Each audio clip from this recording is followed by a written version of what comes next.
Have you been looking for an indoor 4K pan-tilt camera and does not charge you extra for AI detection? Then the Tapo C260 could be what you're looking for. I will be showing you everything from general hardware specs, setup, and the application to control the camera, as well as a battery of other testing. I'm Wander001. Let's get into it. To start the review off, Tapo did reach out to me and send me the C260 for the purposes of doing a review. However, they do not have a say into the content of this video. Overall dimensions, you are looking at 4.7 inches tall, and that's all the way to the base here, with a depth from the furthest point here to the back of 3.49, and a width, again, not just the foot, but from side to side of the camera, of 2.94. Admittedly, this is a odd shape for a pan-tilt camera. Kind of reminds me of an air freshener almost, but there are some things that I like with the design that I feel Tapo has gotten right. Coming to the front of our camera, up at the top here, there are two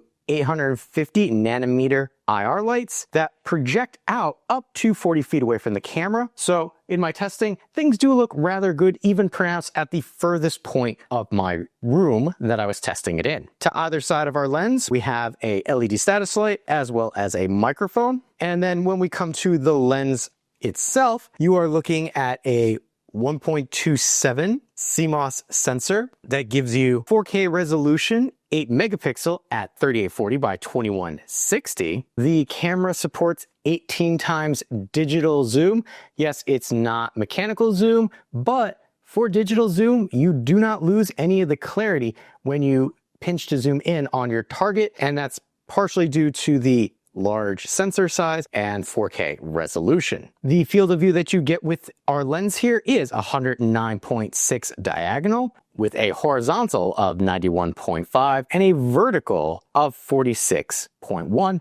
And you have a choice between 15, 20, or 25 frames per second with your video. The default is set at 20 when you first take this out of the box. It sits it right in the happy medium. Now, because this is a pan-tilt camera, you are not limited to the actual field of view of the lens. The camera has a 360 horizontal rotation as well as a 116 vertical. Now, speaking of that vertical, if we take our camera and roll it up and back just like that, you'll see just under the camera lens, there is a micro SD card slot, which does support up to a 512 gigabyte card, as well as a manual reset button right there. And if we roll this back down and forward again, this is the position of the privacy mode. This camera does what I appreciate a pan-tilt camera doing when it enters privacy mode. It will physically rotate the lens down or up so that you know it is no longer watching you. You don't have to rely on the camera saying, hey, I turned myself off. No, you can physically see that it has done so.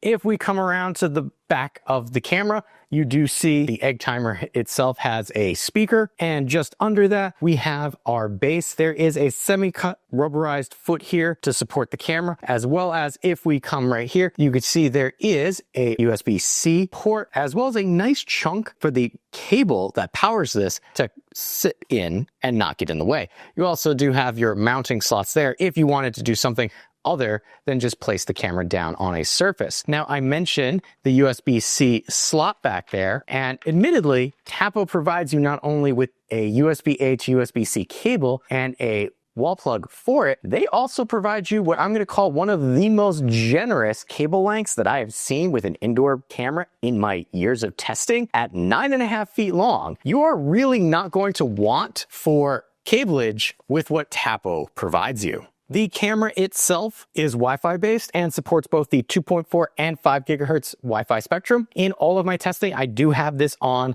the 2.4 gigahertz Wi-Fi spectrum, and even on that, it is still able to handle the 4K video feed from this perfectly fine. Now, I did show you the cable that you use to power this device, but what else do we get with the camera? Let's take a look. Right at the top, we've got our pan-tilt camera. We've got mounting sticker, general information, quick start guide, mounting hardware, USB-A to USB-C power cable with a wall plug, and then a mounting arm. Now that we know what else we get with it, what do we do next? Well, that would be setup. So let me show you what that was like. We're gonna plug in our power cable. See the lights, give that a moment. Got a steady red light. We're gonna try this. Open up your Tapo app, come to the upper right-hand corner, press the plus sign, add device. It's spinning around, so probably should have waited for that. It's provisioning itself, moving all around. All right, it's going all the way up. So we're gonna say this is an indoor camera. Now, Tapo does have a ridiculous amount of cameras and smart devices now, so if you can't find it, use the search function. This is the 60, it is blinking. It's going to pair over Bluetooth, which is nice. So we'll give that a moment. All right, it found it, and it's gonna look for Wi-Fi networks. All right, it found a Wi-Fi network. Good on you, Tapo.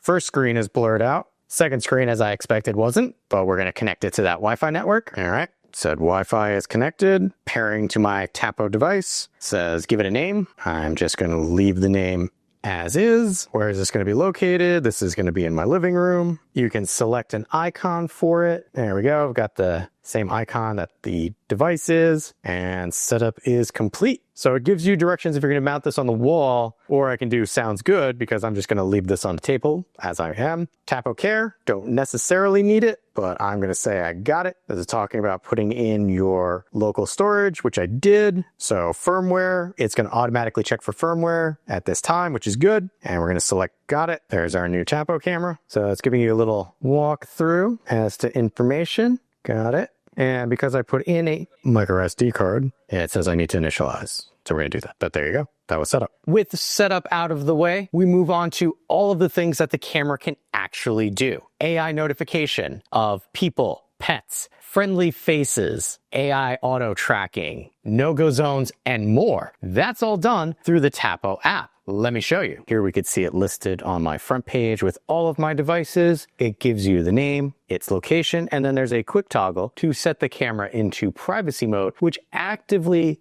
moves the camera ball lens so that it's not actively looking at you, and there's a visual that it's not actually looking at you, which is really good. If I select the camera, this will open up the live feed, and currently I have it locked in a singular location so it won't pan tilt around on me. At the top here we can see the name of the camera as well as its connectivity, and coming down right here we can see this is our live feed. If I swipe left to right, this is my ability to add other Tapo cameras to this view. So if I swipe and press the plus sign, here are my cameras that are currently accessible to me, so I can do those two right there. Maybe I even want to do that one. So now I have 4, and we'll give that a second to load up. And now I have the ability to swipe through my cameras right from here. If I tap on this in the lower left-hand corner, there's a grid. This will allow me to bring up all 4 of the cameras in a live view, which is very helpful. Double tapping in this view also will zoom you in, which is good, but you can also pinch to zoom. So if I continue to pinch to zoom there, you can see just how close you can get this stuff. And double tapping will pull that back out. To the right of our multi-cam view, we have the ability to swap between our 4K 8 megapixel to our 720 or auto, which will change it as needed depending on bandwidth. Next to that, our day-night mode. Right now I have it set to auto, but we can manually force it to stay in day mode or stay in night mode. And then to the right of that, we have full screen view, which does shift things around a little bit. At the bottom here now we have the icons that were under where we were talking about. And then if I tap, you can see how that layout looks. I understand that it does look a little different, so I want to point that out. Coming down to our next row, we have our camera icon. Selecting that will take a still image of whatever happens to be on screen at the moment. To the right of that, we have our record. This is going to record any action that's happening right now. Now, if my cat would come out, we could see that, but she's a princess and sleeps most of the day, so we won't get any action there. To the right of that, we have our microphone record volume. Now, you did see me kind of have it tapped off in the red. That's because I like to have it as high as I possibly can for testing purposes. To the right of that, we have our call option. So we can turn our microphone on and off from here, and we could turn our speaker on and off from here. That's from the camera side. We also have the ability to tap to call. This is full duplex, and my voice is going through the camera, as well as if I could hear anything from the camera coming this way, I would be able to hear that. Now we're going to bring that back up really quickly because you might have noticed there is a tab for our pan tilt controls. So we can, if we need to, move our pan tilt while we're in a conversation. To the right of that, we have our settings for our pan tilt, which will be how much pan tilting will happen based on tapping a button. 5 degrees, 10 degrees, or 15 degrees, and then this is our pan tilt correction. If we come to our video call and come up to that settings area, it will be for our camera speaker volume as well as our camera microphone volume. But we're gonna close out of there and come down because we have another area for our talk. This talking requires you to press and hold, and you can kind of see around my thumb that the button is blue and has pulsating lines around it. That's letting you know that people on the other end could hear you. We also have our pan tilt controls again, and just like before, if we select this on either one of them, it will allow us to access those same options that we had previously. Now we have our pan tilt controls to the right of that, and here we can see I can move the camera around as I want just by tapping the buttons. We also have pre-positioned viewpoints, so I have viewpoint 1, but if I wanted to change that, I can scroll this up maybe and move this over here, and for whatever reason we'll say that's viewpoint 2. I can simply select and save, and then if I select viewpoint 1, that brings me back to my viewpoint, or if I want a quick toggle between the next one, well, there it goes, back up to that one. I'm going to bring it back to where we had it, and you can set up quite a few of those, as you can see there. Our pan tilt controls, well, here we can create panoramics of 360, 270, or 180. So if I do this and say create a panoramic, what this will do is create a pan of 270 degrees starting over here in the corner. And once it does this, what will happen is it will create a still image, allowing me to quickly select specific areas that I want to view. Now, it does take a little bit of time to set this up, so we're letting the camera run through its optioning, and I'm just going to keep talking so that you kind of can see what it does when it's creating this. So now that the camera is calibrated, it is creating the image. So what it was doing was it was finding the exact center, and now it is creating said image. And once it's done, what it allows you to do, so instead of having to use your pan tilt controls, you would be able to just select specific spots on the still image, and it will quickly snap to those locations. And I'm just going to let it finish up. And I do want to save that to the memory card. And here you can see, so if I drag this here, the camera will quickly snap to that location, or here, quickly to that location. And notice if I select that, I can recreate this. Now I'm going to come back here, come back to my center point, and that was our pan. I did kind of get ahead of myself. We have our patrol mode. So patrol mode, if I select our settings, it's our panning degree, but we can select a horizontal patrol. So there we go. Camera is patrolling horizontally. And it just kind of looks through things. Now we have access to our viewpoints. If we wanted to, from here, I could just click, just like we could before. And that's all under our pan tilt controls. To the right of that, we have our alarm. This is to enable, if it detects movement, that it will actually set the alarm off. So I can't set the alarm off right now, but I did do a test before. So here's what that sounds like. To the right of the alarm, we have our privacy mode. Selecting privacy mode will put the camera into privacy mode. As we talked about before, the camera lens tilts down and you cannot see anything. So when it's in this mode, it does not record anything. You cannot access the live feed, etc. We're going to exit privacy mode to bring that back up. And here we go. Camera, you can see it was rotating from the bottom. Under here, we have our tag on and off. This will put a blue box around specific target types, such as person, pet, or vehicle. This is inside, so mostly person and pet, kind of giving you an easier understanding of what the camera is seeing. AI zoom is a great feature, which right now doesn't look all that helpful. But when you get a target moving through frame, the camera will automatically follow and zoom in on that person. It is a great feature that Tapo has started offering in some of their newer cameras. Just to the right of that, we have our Tapo Care. This is going to be for the paid services that Tapo offers. 98% to 99% of the camera's functionality is not locked behind a paywall. However,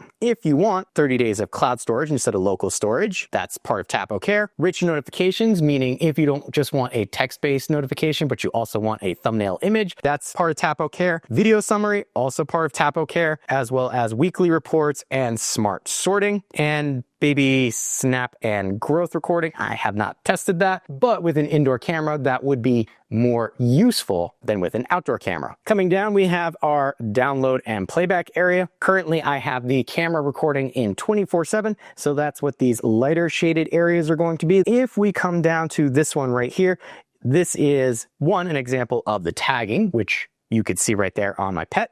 It is showing a blue box. It is showing a pet. It is indicating that it is a pet, and she is actively messing around with her string and meowing. So there, that is pet detected, meow detected, as well as motion detected. Blue lines indicate action that has happened, such as me walking through frame, or this is probably going to be a chunk of me testing stuff. Yeah. There's me testing stuff, while the lighter blue is going to be for the 24/7 recording. Now, you might notice that there is a face there. We'll get into that a little later to talk about facial recognition. However, if I come up to my recording, select speed, I could slow this down to 1/16 or speed it up to 16 times faster. We also have the ability to access the SD card, which is where I'm saving stuff, or the cloud, should you be using that. If I come down to a selected clip, if I select the dots, I can download this directly. I can correct the event type. So maybe it wasn't a pet or a person, but I can apply that, which will make the actual AI detection smarter. And now that I pause my video, you could see in our playback, we have play, pause, microphone, just like we had before, still image, record, clip, or make this full screen. If I select the clip, this will allow me to take larger detected clips and cut them to make it much simpler. So let's say like this, I just need that, and I can do that. And that would be the clip that gets downloaded from that 3-minute video down to like 20 seconds, which is very helpful. Now, if I select my calendar over here, the blue dots indicate places that actually have video. And if I use the arrow key, we can see that in this view, but I can also do that in this view where I can do day by day, going back to different days. And some of the days I had the camera off. If I select the 3 dots in the upper right-hand corner here, this will allow me to select multiple videos, go click, click, click, and I can delete them if I wanted to, or I can uncheck them and hit back that way. If we come over to our downloads here, we could see individual things that we can download. Something is currently downloading, but I can select a clip. I can share, favorite, download, or delete this clip from my downloads area. That was all under our downloads and playback. Now, new for this camera is facial recognition. Notice it's giving a summary over the last 7 days. I have had the camera off for a bit, but we have familiar faces, 1 familiar face, and it was seen 9 times. That's going to be this blue. And then we have 3 stranger faces, and they've been seen 5 times, and that's today. If we want to manage this, we simply select, and the pictures, I'm not going to lie, they're not great, and the camera is still learning. But we have up here our familiar faces. I created 1. This is my familiar face. It will show a timeline as to when it's been seen. If I select there, it will bring up that particular image. So this is kind of the quick way of doing filtering. And then we have, are these the same person? So if I select details, here's the other really bad pictures of me, but we're gonna show you that in another location. Up here, 3 dots, I can edit videos or I can delete from familiar. We're gonna leave that horrible picture there right now. I can edit the name. I could change the photo, thankfully, because that's really bad. I could change its relationship, or I could delete from favorites. Here, we're gonna come back. If you had multiples, you could filter for last added, least detected, or detection within the last 7 days. You can also hit the plus sign, manually take a photo, or choose a photo from your photo library. All the photos that you're seeing here were taken by the camera itself. Now here we've got a bunch of strangers, and all of these strangers are actually me, taken from multiple angles, and it shows you the number of detections that it has. So let's say this particular one right here, it's showing where it was detected. And if I wanted to add this to my family or delete, I can say delete, or I could add to familiars. I can create a new familiar, or I can add to an existing. So I could say, yep, that is the same person. And the more that you do this, the smarter the AI detection is going to get. So this is me with a hat on today while I was testing things out. I could say, yes, add to existing, that horrible picture of me, and it has been added. So now it should do better detecting me. If I come back up here and we see, are these the same person? Well, 1, 2, yep, those are the same person combined with those now added to this particular person. These, it still hasn't figured out are me, but if I add them, it will make the AI smarter and I'll get less false flags. Now, this is all done locally, so the more information that you feed it, the better it will get over time. I did have my wife's picture in there. I was testing that out, but she doesn't like to show up in videos, so I took it out before this, and it could distinguish between the two of us. You have another spot for Tapo Care. You can get rid of that at the bottom because we talked about Tapo Care up there. And those are all the controls for the Tapo C260. Now we move on to our settings by selecting the sprocket icon in the upper right-hand corner. This is going to be for your Wi-Fi connection, firmware updates, things of that nature, other sensitive information as well, so I won't be showing you that. Here we have our detection. If I select detection, right now I have auto tracking off because I was testing something else. However, I can select track all activities, meaning even if it's motion, it will follow it, or I can specifically select types to track. In my case, I want to do persons and pet. I will hit save, and now it will AI track people and pets. So maybe if my princess decides to come through frame, we'll be able to see that. Now we have detection zones. Right now, it is showing everything. However, I can set up unique detection zones for each type. So here we have motion, person, vehicle, facial recognition. Maybe I want to edit for my pet. I only care if she's over in this side doing something. And I can add another pet zone right there, add another one, add another one. You get the idea. I can delete the last one. I can clear all and just move on to a different one where I say people, I only care about over here. So I would have a pet zone there, and a person zone over there. And I could save, and then it will save those specific zones. Now, I prefer all activity get tracked, so I leave it at all. But this is up to you. Now, we also have detect types of motion. So here is all general motion. Do I want it to detect general motion? And how sensitive do I want that to be? And again, you could see, you could do that for person, for pet. Vehicle, I have off. Facial recognition, if you want to see those graphs that I was doing before, you have to come in here and turn that on. And here we have our line cross detection. Well, what is line cross? If I turn this on, I can make changes. So here, if somebody crosses, right now it's saying either way. But if I tap here, if somebody crosses the line going this way, now it's going that way, I will get a notification. So right now it's set up for either. This is a very interesting feature, and you could see we could set up multiples of that, in that if there's a specific area that you don't necessarily care if there is motion in that area, but if somebody walks towards an object, you care about that. That's where line cross can come in handy. You also have camera tampering. Do you want to be notified if the camera is messed with? And then a sensitivity rating for that. You also have for sound detection, baby crying, glass breaking, dog barking, cat meowing. Cat meowing, I have been able to test. She has set this off a couple of times,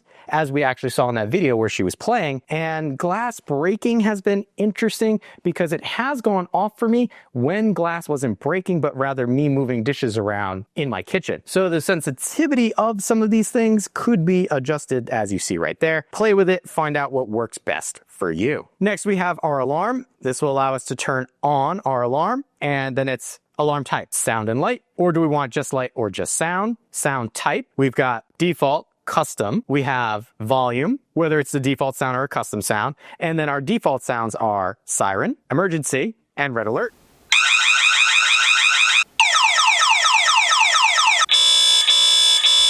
We're going to stop that so my poor cat doesn't go nuts. If we come to create a custom sound, I could select here. We'll leave the name as custom sound 1, but I can tap to record. This is a custom sound. I'm sorry for setting off the alarm. Here's your treat. Enjoy. Turn that off. Play. That will play from the recording here, and I can save. And now this will push the sound to my camera downstairs. So whenever it detects motion and the siren is turned on, it would set off that custom sound. I'm doing this for a second time. I don't remember what I said the first time. This is the custom alarm sound. We have our alarm duration. Well, you have default or you can customize, which is anywhere from 5 seconds to 30 seconds. And then if you need an in-between, that's when you would select custom. So we'll just put that back on default. And then we have our alarm schedule. You could do all day or during the day, which is 8 a.m. to 8 p.m. During the night, 8 p.m. to 8 a.m. And then a custom schedule. If we come in here and select, we can set our time frame and days, which is really good. I appreciate the level of customization that Tapo gives you for just something like the alarm, honestly. We have our pan tilt controls. If I come into here, we have patrol mode. We have patrol mode is currently off, but I can turn that on. But before we can do that, we have to mark 2 positions. So these are different than our previous layouts. So we're going to select that one as a mark, and you could see layover time for that position.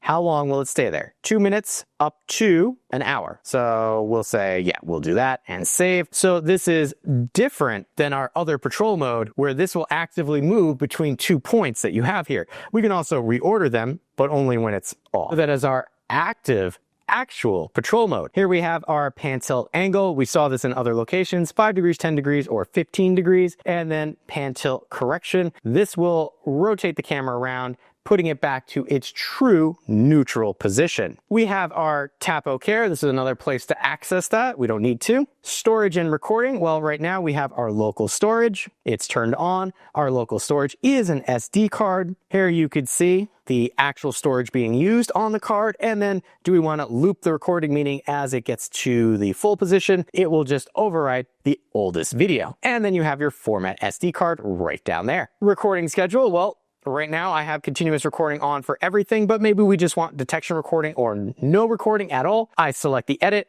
I select what type I want. So this is detection, and you can just kind of come in here and click what you want. And then you can see there's even a black spot, which will not do any recording at all. I don't want to save any of that because I want to keep my 24/7 recording going, because that's one of the benefits of having a powered indoor camera. However, if you live in an area where you're not allowed to record audio with your video, this is where you can come and turn that off. Moving on, we have video and display. We have our video quality. This is our 4K. This is 720, or we could put it to auto. We have our frame rate. Right now I have it at the highest, which is 25, but you can lower that to 20 or 15, depending on your needs. Invert image. Well, I wish they would show you what this is, but if for whatever reason you need to turn your camera upside down, pretty much. That's what invert image does. Privacy zone.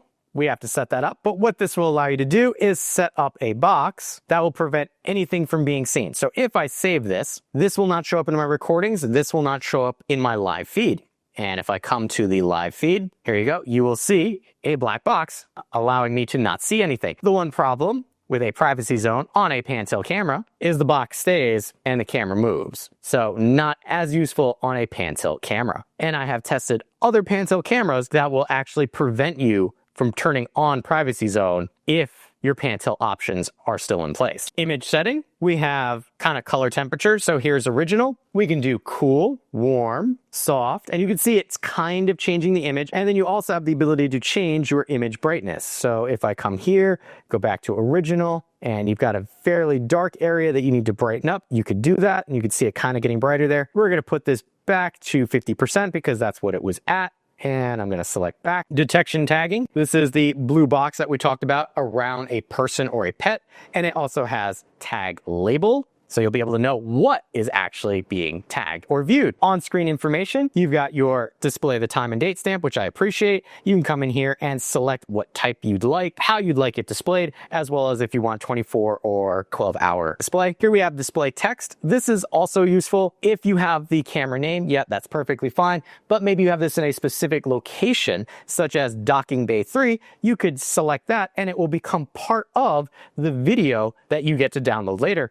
And then you've got your display, the Tapo logo. Coming down, we have display tag on screen. This will be network connection and live. You could turn that on and off. It's just extra information. Coming down, we have turn on and off our LED status light. So if you wanted this to be a little more stealthy, you could turn off the LED status light. Here we have our Wi-Fi connection. We could change our network right from there. We have enable privacy mode. If we do that, this is just another place that we can toggle that on and off from. Here we have notification, rich notification you need Tapo Care for. And then we have our types, which you can select what you want to be notified of. And then schedule, just like before, always or during the day, 8 a.m. to 8 p.m., during the night, 8 p.m. to 8 a.m., or customize your time. I will leave it as is. And coming back, we have our advanced settings. This is camera account, which will allow this camera to work with third-party devices such as NVRs, NAS, and RTPS. If you don't know what that is, don't worry about it. Don't turn it on. Network settings, that's going to give you access to static IPs, things of that nature. Again, if you don't know what that is, stay out of there. That's why it's under advanced. Power line frequency, auto 50 hertz or 60 hertz. That's generally going to be if you get flickering in your video because you get light bulbs from a different location than the camera's physically located. Under that, we have UPnP, on or off. Don't know what that is, stay out of there. Voice call mode, you have standard or compatibility. What this will do is do everything in the camera's power to give you a stable connection for your video and audio, making the video as clear as it can possibly be. Same thing with our display. You have hardware acceleration or compatibility mode. If you need to have a video feed regardless of your connectivity, you're going to put that display mode down to compatibility mode instead of hardware acceleration. Diagnostic, on or off. If you do this, hypothetically, if there's a problem with the camera and you need to give Tapo information, you come into the diagnostic, turn it on, and it will start gathering a bunch of information. If you're not gathering information to send to Tapo, there really isn't any reason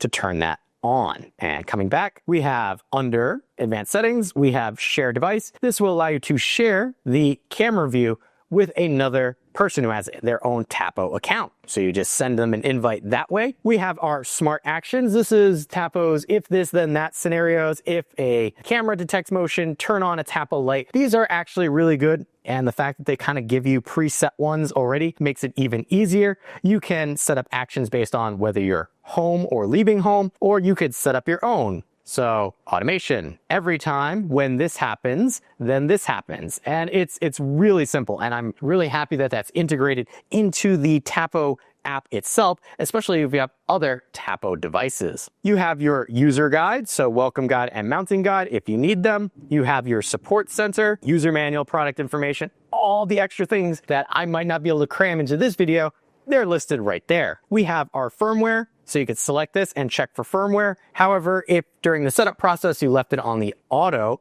check for firmware updates at like 3 a.m., that's perfectly fine, and that's where it would do it from. And then you have reboot the camera or remove the camera from your Tapo application. And that has been everything that we can do in the Tapo app for the Tapo C260. Now that we've seen all of the things that this camera can do, what's next? For me, I like to run tests, and because this is an indoor powered camera, first test I like to do is see how much power the camera uses in day-to-day operation. When plugged in and idling, meaning it's in privacy mode and it's just sitting on your network, it uses 1.8 watts of power. When the camera is on and not in privacy mode, it uses 2.9 watts of power. If you're panning and tilting the camera around, it uses a maximum of 4.5 watts. If you have it on and are utilizing the IR lights, it uses 4 watts of power. If you're utilizing the IR lights and pan tilting, it uses a maximum of 5.9 watts. Now, because movement doesn't happen all the time, and the maximums are spikes that I saw when I was actually testing this, don't think that this camera uses that all the time. The idling and on state, and even the power consumed with the IR lights, is not a lot when compared to other indoor pan tilt cameras. With power out of the way, we move to audio. How good does the camera pick up voices, and how good is the speaker in the back? In my testing, both were actually very good, but don't take my word for it. Let's take a listen. Sally sells seashells by the seashore. Peter Piper picked a pack of pickled peppers. S1, S2, S3, and test. Sally sells seashells by the seashore. Peter Piper picked a pack of pickled peppers. Test 1, test 2, test 3, and test. One other thing to consider with a pan tilt camera is actual motor noise from the rotation of the camera and the pan and tilt. What I will say is, if you're sitting in a room with this, you actually won't hear the motion happening. However, in the video that you get from this, if it is pan tilting, you will hear a little bit of motor noise. However, just like I said with the power usage, compared to other pan tilt cameras that I've tested, the motor noise that you get in your video is not that noticeable, honestly. But you don't have to take my word for it. Let's take a listen.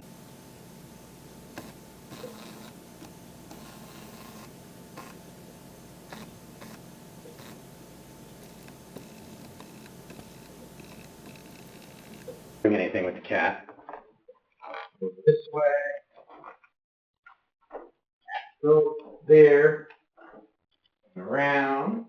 Now that we've had a good listen, we move on to video. First and foremost, over there in the corner, I will have a link to a separate video that has the raw video footage from this 4K camera that has not been downscaled. First and foremost, what I like to test is with a pan tilt camera that can do motion tracking. I like to see what happens if two targets come into frame at the same time. Sadly, my wife doesn't like to be in the videos, so what I can say is if two people come into frame, 9 times out of 10, it's going to follow the first person or pet that comes into frame. And that will be considered the primary target and it will stay locked on. I did have a few instances when I was testing, when I went down my hallway and my wife or cat would walk in front of the camera in the opposite direction, the camera started tracking them. But I feel that that's partially because as I moved further away down the hall, it saw less movement by a person and then picked up on those other possible tracking targets. Again, 9 times out of 10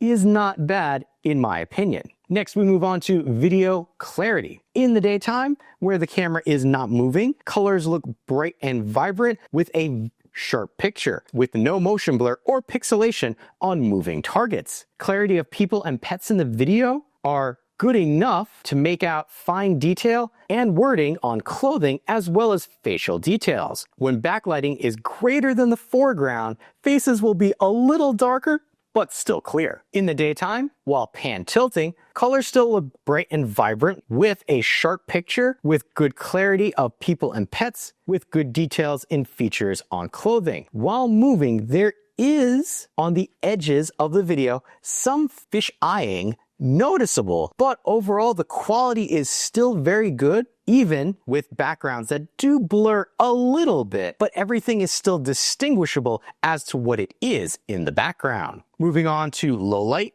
with no movement, colors are a little more muted and overall picture does lose sharpness compared to the daylight pictures. With 2 areas of light, meaning I had dark on one side, light on the other, dark areas quickly lose visibility of a target in those areas, and in the lighted areas, moving targets do show smudging and small artifacting around faster moving areas. Think arms and legs of your target. But overall picture is still very usable. Faces do become a little harder to make out when backlit. Moving on to low light and moving, colors still remain muted overall, and picture does lose sharpness compared to the daytime. When the camera moved to track me down a dark hallway, it quickly lost sight of me and did not recenter fast enough to notice me moving down my living room. I had to wave my hand to get it to refocus on me. Moving targets do show artifacting when being tracked, and loss of sharpness of tracked target is noticeable. Background does show pixelization when camera is moving, but overall objects are still clear enough to be distinguishable as to what they are. Moving on to IR lights with no movement. Video has good contrast with nice throw distance from the IR lights. Picture is clear and sharp. Wording on my shirt and hat could not be seen, and I did have 2 different colors, black hat with a tan hat, to test out different colors, but they could not be seen. However, faces are clear and distinguishable, as well as the background is clear and sharp with only a small amount of ghosting around faster moving areas of the target. Again, arms and legs, but not enough to take away from being able to see what is going on in the video. IR lights while pan tilting. Most of what happens with the non-moving IR picture holds true for the moving picture as well. There's only a little noticeable fisheye around the edges of the video, just like with the other instances. And background does become a little blurry when the camera moves, but overall picture is not lost and you could still make out what's in the background. And honestly, I liked the quality of the IR better than the quality of the low light videos. Moving on, we have detection speed test. This is an indoor powered camera, which means it is using a pixel-based notification system. What does that mean? Well, that means you're going to get really quick notifications from this camera. Let me show you. I do have it set for people notifications, so as soon as I step out here, it should see me. Yeah, there we go. 4 seconds. Not bad. Now, there is a lot that I like about this camera, but nothing is perfect, and the C260 is no different. So I wanted to point out some cons that I found when testing this camera. First and foremost is the really small base, and the fact that you have this large cutout for your power cord also means that you lose out on rubberization back there to help it stay in place. You can see it is kind of wobbly, and depending on if you just place this on a surface, you run the risk of knocking it over. One other thing that I noticed during my video testing was actually limited vertical movement. Yes, I can push the camera up that high, but it doesn't go up that high when you're just using the controls or if it's tracking somebody. I wish it would go up a little more, and especially when I get close to the camera. I've tested other ones where it pans up really high to make sure that a human's face always stays in focus. That could be remedied in a future firmware update, but I just wanted to let you know out of the box how my testing was. And the last thing that I'll say is the on-device facial recognition. Honestly, it could be better.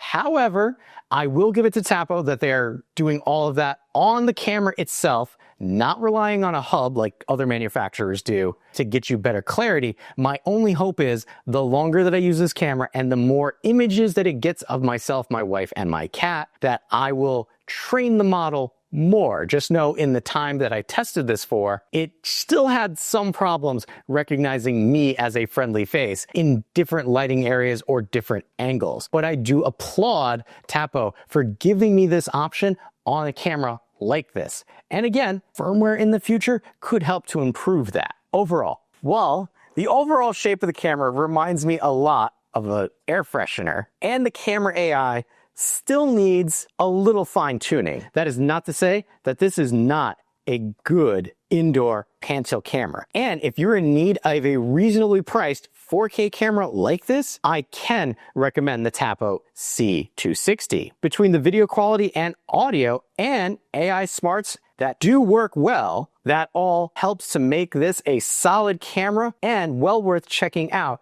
to start your smart home or further build out your Tapo ecosystem. Does this sound like the pan-tilt camera you've been looking for? I will have a link where you can pick one up for yourself in the description area below. If you appreciate the time and effort that goes into making comprehensive videos like this, make sure to hit that like button to help other people find the video as well. If you like what I'm doing here and want to be notified of my next review, hit that subscribe button. Still not sure this is the right indoor pan-tilt camera for you? On screen now, you'll see 2 other reviews that I've done to help you make a more informed decision for yourself.